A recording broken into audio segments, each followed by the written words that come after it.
12월과 1월, 특별히 시간의 흐름을 느낄 수 있는 때이죠. 오늘은 어느덧 2024년 1월의 마지막 주일이 되었습니다. 우리가 주일 말씀에 관한하는 1월에 거듭남의 의미에 대해서, 또 구원하는 믿음에 대해서, 살게 하는 믿음에 대해서 들었고, 오늘은 역사하는 믿음에 대해서 들으려고 합니다.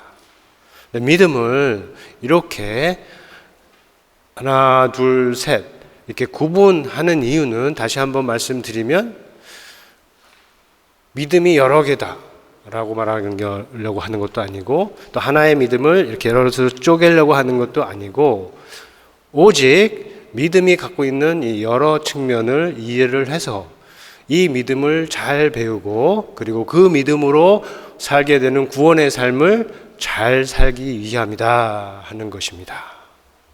또 다른 이유가 있어요. 그것은 뭐냐면, 믿음으로 구원 얻는 것이 우리의 삶의 전부가 아니기 때문입니다. 이것은 무슨 말이냐 하면, 우리가 잘 알듯이 사람이 믿음으로 구원을 받으면 곧바로 죽어서 하늘에 올라가는 것이 아닙니다. 그죠? 삶을 어렵게 하던 질병이나 귀신이나 죄와 사망에서 벗어난 것이지, 삶 전체가 그 순간 다 끝나버리는 것이 아니라는 것입니다. 이것을 혈루병을 앓던 여인의 경우로 우리가 생각해 볼 수가 있습니다.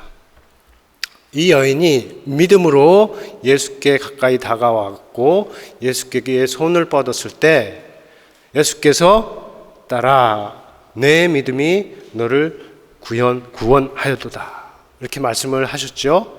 그런데 그 즉시 12년 동안 그를 괴롭게 하던 이 병이, 혈루병이라고 하는 이 병이 로부터 구원함을 받았습니다. 그런데 그렇다고 해서 그의 삶이 끝난 것이 아닙니다. 아직 살아야 할 일이 남아 있습니다. 그 삶을 이 여자가 어떻게 살아야 할까요?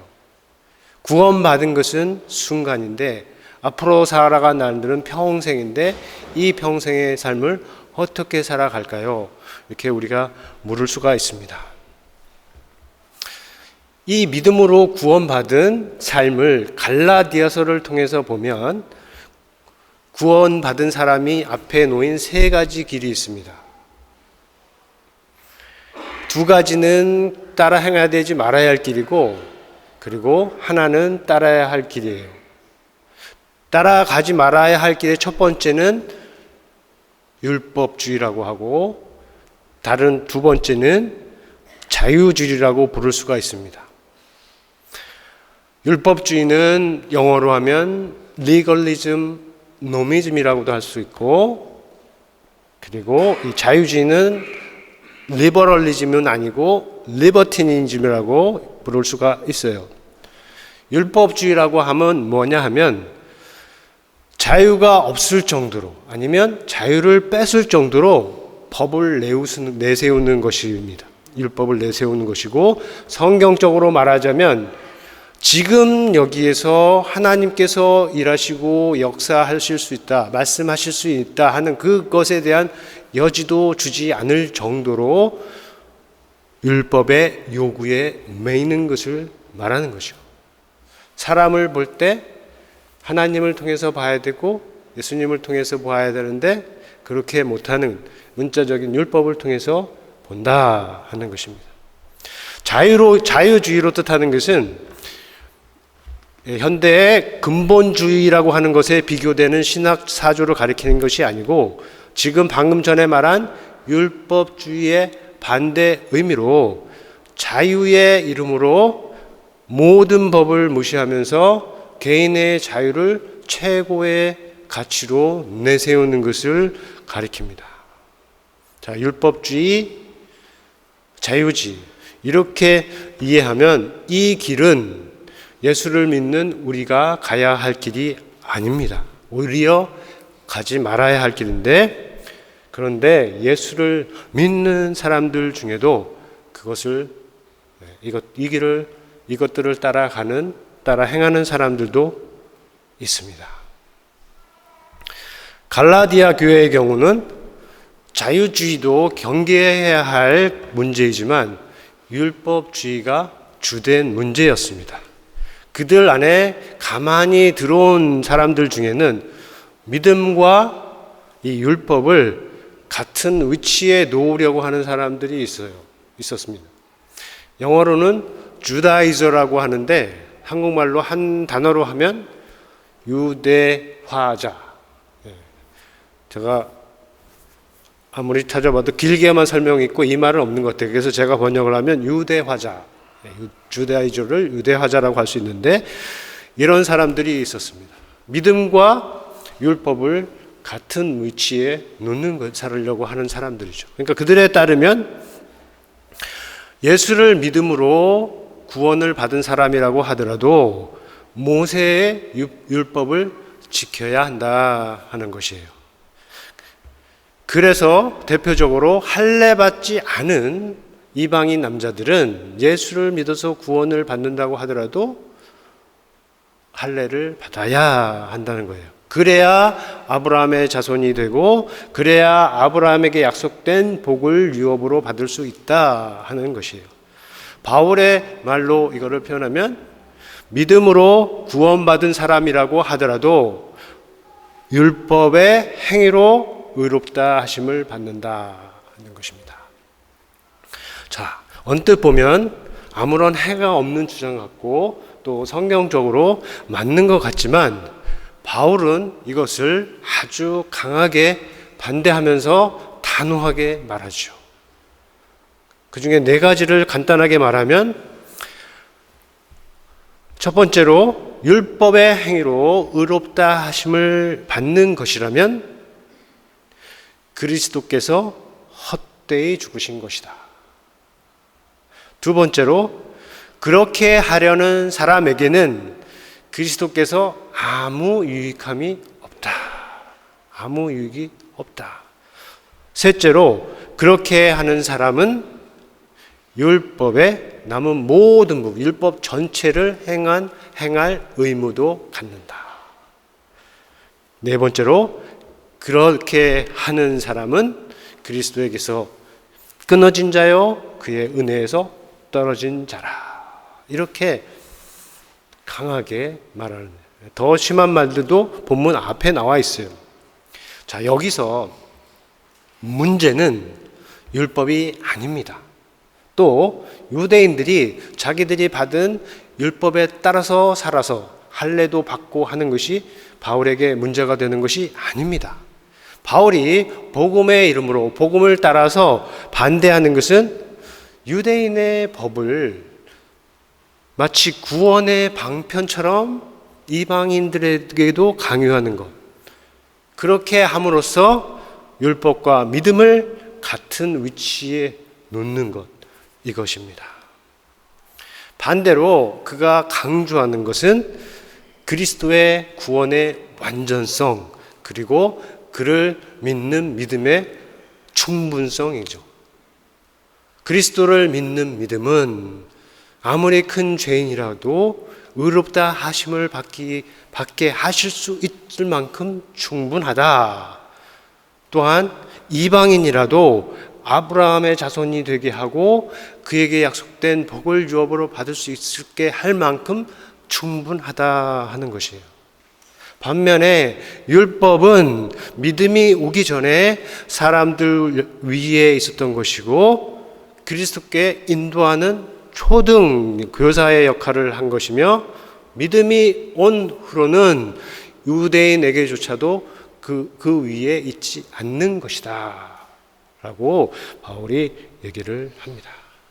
그러므로 율법의 행위를 믿음과 동등한 위치에 올려놓는 사람은 복음을 제대로 이해하지 못했거나 복음을 잘못 적용하는 것이거나 다른 복음을 받은 것이거나 다른 영을 따르는 것이거나 아니면 악한 의도가 있는 사람이다 라고 얘기를 하는 것입니다. 바울이 전한 복음에는 율법을 위한 자린, 하나님의 법을 위한 자리는 있어도 율법주의를 위한 자리는 없다. 그 복음을 따라 믿는 우리에게도 마찬가지다. 우리 안에 율법을 위한 자리는 있지만 율법주의를 위한 자리는 없다 하는 것이 오늘 갈라디아를 통해서 우리에게 주시는 메시지 중에 하나가 됩니다. 율법주의에 직면한 모든 사람이 에게 주시는 말씀이 성경에서 특별히 갈라디아서라고 할 수 있는데, 오늘 읽은 본문 5장 1절부터 6절은 특별히 앞에서 나눈 길게 얘기한 것을 정리해서 요약하는 부분이고, 이 중에 요절이라고 할 수 있는 부분은 1절입니다. 우리 한번 같이 읽어보겠습니다. 시작. 그리스도께서 우리를 자유롭게 하려고 자유를 주셨으니 그러므로 굳건하게 서서 다시는 종의 명예를 매지 말라. 아멘. 이 말씀대로 그리스도는 그를 믿는 자들을 자유하게 하셨습니다. 악한 세대로부터 건져주셨고, 또 그런 세상을 다스리는 아주 기초적인 법칙과 철학과 종교로부터 벗어나게 하셨고, 그리고 또한 아브라함의 자손 위에 있던 율법의 요구로부터도 자유하게 하셨다는 것입니다. 그러므로 굳건하게 서서 다시는 종의 멍에를 매지 말아야 할 것입니다. 자, 사람들 중에는 복음은 거부해요. 예수는 거부하지만 예수 안에서 주어지는 복음의 혜택은 누리거나 아니면 시기하는 경우가 있습니다. 그리스도인들이 누리는 감사와 기쁨과 평안의 그런 것들을 위해 속하고, 또 하나가 예수 그리스도 안에서 그리스도인들이 갖는 자유가 됩니다. 이 자유를 엿보고 시기하고 심지어 뺏으려고 하는 자들이 세상에는 항상 있어요. 그런데 믿는 사람들 중에도 다른 사람이 그리스도 안에서 갖고 있는 이 자유를 시기하는 경우가 있습니다.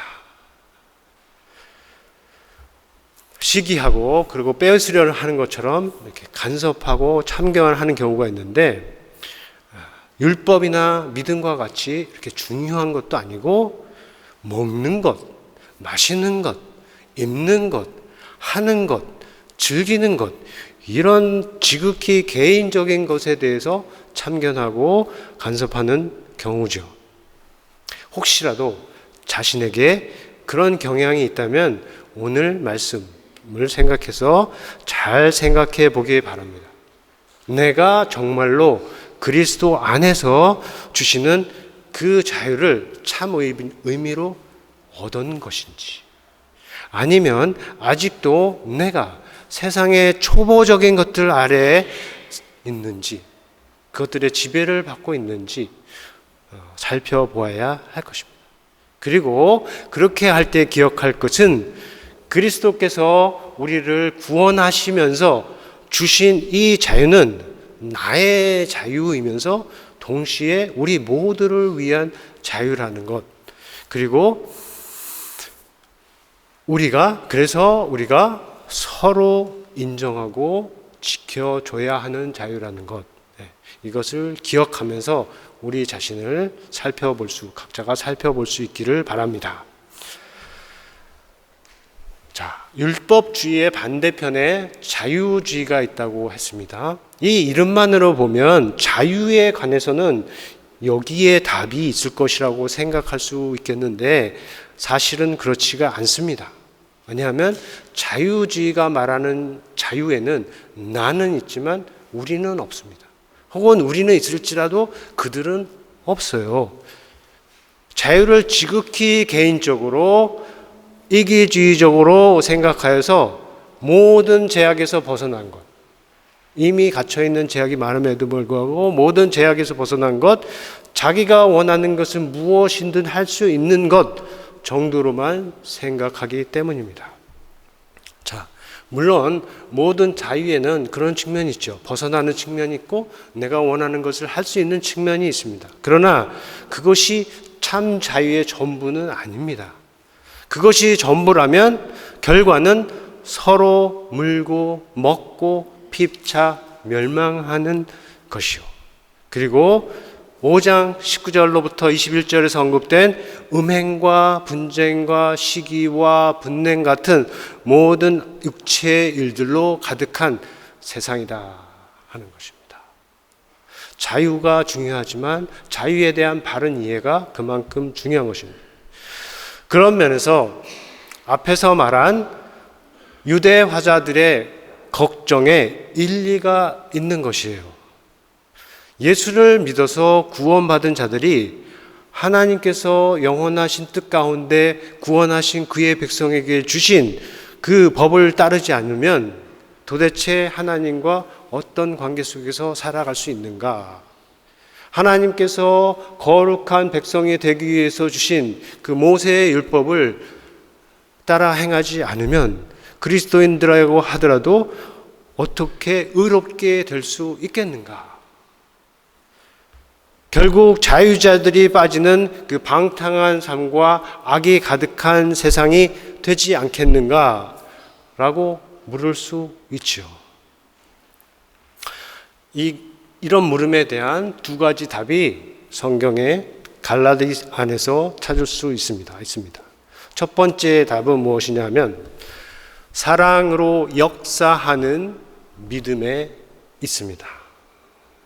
그리스도 안에서 중요한 것은 할례도 아니고 무할례도 아니고 사랑으로 역사하는 믿음이라고 했는데 이 말씀은 양날의 칼과 같아요.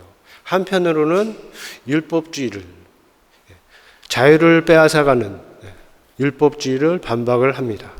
그러나 또 한편으로는 자유를 남용하는 자유주의도 반박을 하는 것이요. 한편으로는 율법주의를 치고 다른 한편으로는 자유주의를 치는데 그래서 열리는 길은 예수 그리스도께서 믿는 자들에게 주시는 그 자유의 길의 참 모습이에요. 그 자유는 어떤 것이냐 하면 아무거나 할 수 있는 자유지만 동시에 사랑과 섬김이라는 방향성을 가지고 있는, 뜻을 가지고 있는 자유라 하는 것입니다. 그래서 예수를 믿는 자는 자유 안에서 선택하는 것이 의와 선이요 그리고 사랑과 섬김이라. 오늘 13절 말씀에 있는 것처럼 사랑으로 서로 종노릇 함이라는 것이죠. 이것이 바로 그리스도께서 그를 믿는 자들에게 주신 자유의 본질이고 그리고 우리가 행해야 할 믿음의 길이다 하는 것입니다.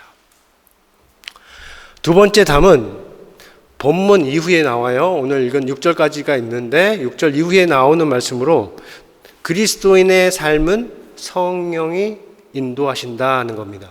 정말로 예수님을 참되게 믿는 자들의 삶은 그리스도의 영이신 성령께서 인도하신다 하는 것이에요. 믿음은 사랑으로 역사하려면 오직 사랑이신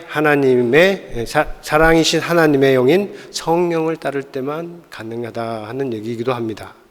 그리고 성령의 인도하심을 따르는 것은 우리가 말한 두 가지 잘못된 길, 율법 아래에 있지도 않고 또한 육체의 욕심을 따라 행하는 것도 피하게 됩니다. 여기서 육체라고 하는 것은 성령에 대비되는 것으로서 단순히 몸을 가리키는 나의 몸, 우리의 몸을 가리키는 뜻으로 육체가 아니라 자기가 인생의 주인이 되어 세상의 주인이 되어 자기 멋대로 사는 자들을 다스리는 죄의 근원으로서 육체를 말하는 겁니다. 여기서뿐만 아니라 성경에서 말하는 모든 부정적인 육체라는 개념의 뜻은 그렇습니다. 그 육체를 따를 때 결과가 분명히 있다고 했는데 성령을 따르는 삶에도 사랑과 화평과 인내와 온유와 절제 같은 선한 열매가 있습니다. 이들은 성령을 행하여 따라 행하는 삶의 열매이지만 또한 그 안에서 살아서 역사하는 믿음의 증거이기도 합니다.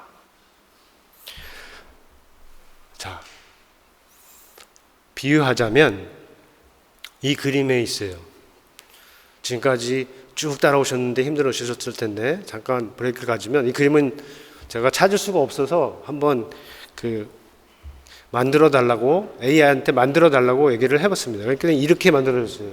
3개가 났는데 그 중에 하나인데, 자, 믿음으로 구원받은 사람의 삶은 도저히 살 수 없는 더러운 집과 그 주인에게서 구원을 받아서 아주 새롭고 깨끗하고 넓은 집으로 옮겨진 가정과 같다, 삶과 같다라고 우리가 생각을 할 수가 있습니다. 새 집의 주인이 이들을 불쌍히 여겨서 은혜를 베풀어 준 겁니다. 주인이 좋아서 그들에게 집도 주고, 그리고 집 안에서 무엇이든 할 수 있는 자유도 주고, 또 집을 어떻게 할지 모든 것을 할 수 있는 자유까지도 다 주었습니다. 그렇게 되기 위해서 이들이 한 것은 아무것도 없습니다. 새 집은, 그리고 거기에 주어진 자유는 순전히 주인이 그들에게 보여준 은혜와 긍휼의 선물입니다. 자, 그런데 만약에 이 주인의 선물이 이들에 대한 진정한 사랑에서 나온 것이라면 이들의 미래에 대한 기대도 분명히 있을 것입니다. 그렇지 않을까요? 새 집에서 새롭게 출발하게 되었으니까 이전에 어려운 환경과 그때 있었던 어려운 일들을 다 잊고 이제는 서로를 위하는 선택을 하고 어떻게든 행복하고 아름다운 가정을 이루라는 기대가 암묵적으로 있는 것입니다. 이제 남은 것은 새 집으로 간 이 가정의 선택입니다. 자, 어떤 길이 있겠습니까? 오늘 말씀에 따라서 같이 생각하면 첫 번째로 새 집에 가서도 여전히 세입자, 노예 정신으로 살면서 서로의 자유를 빼앗을 수 있습니다. 두 번째로 각자 원하는 대로 살면서 계속 부딪힐 수 있습니다. 셋째로 자유하게 해준 주인의 은혜에 맞추어서 서로 이해하고 양보하고 사랑할 수 있습니다. 여기서 세 번째가 사랑으로 역사하는 믿음의 길과 같은 것입니다. 그리고 그 길을 가능하게 하는 것은 긍휼과 은혜로 나타난 주인의 마음이 이 집에 들어서 살아가는 사람들 각자의 마음에도 그대로 있고 다스리는 것이죠. 이 그림으로 오늘 말씀의 많은 부분이 설명이 잘 되었기를 바라는데, 끝으로 역사하는 믿음, 이런 것은 믿음에 국한된 말이 아닙니다. 믿음으로 행하는 모든 것에 적용이 되는 말입니다. 그래서 믿음으로 하는 기도에는 구원하는 능력이 있습니다. 믿음으로 하는 찬양에는 마음을 새롭게 하는 능력이 있습니다. 믿음으로 하는 교제에는 원수도 사랑하게 하는 능력이 있습니다.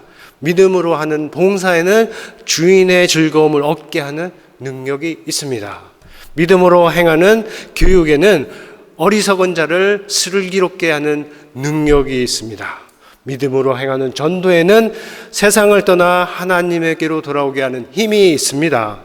믿음으로 하는 공부, 일, 사업에는 영혼을 즐겁게 하고 세상을 밝히는 능력이 있습니다. 이것은 예수님을 묻지도 않는 사람들도 다 알고 있는 믿음의 능력입니다. 하물며 예수 그리스도와 그의 아버지와 성령으로 주시는 하나님의 능력을 주시는 하나님을 믿는 우리에게서 하물며 어떻겠습니까? 우리 안에서는 더 크게 나타날 믿음의 능력이 됩니다. 지금은 그렇게 보이지 않을 수 있습니다. 우리 눈에는 당장 보이지 않을 수 있습니다. 그렇다고 하더라도 우리 중에는 아무도 믿음을, 신앙을, 교회를 비웃지 않고 뒤로 물러나지 않고 오히려 모두 믿음의 살아있음을, 믿음의 역사성을, 믿음을 통해서 역사하시는 하나님을 믿고 소망과 인내로 계속 나아갈 수 있는 하나님의 자녀, 주의 백성 모두 되시기를 예수 그리스도 안에서 소망하고 축원합니다.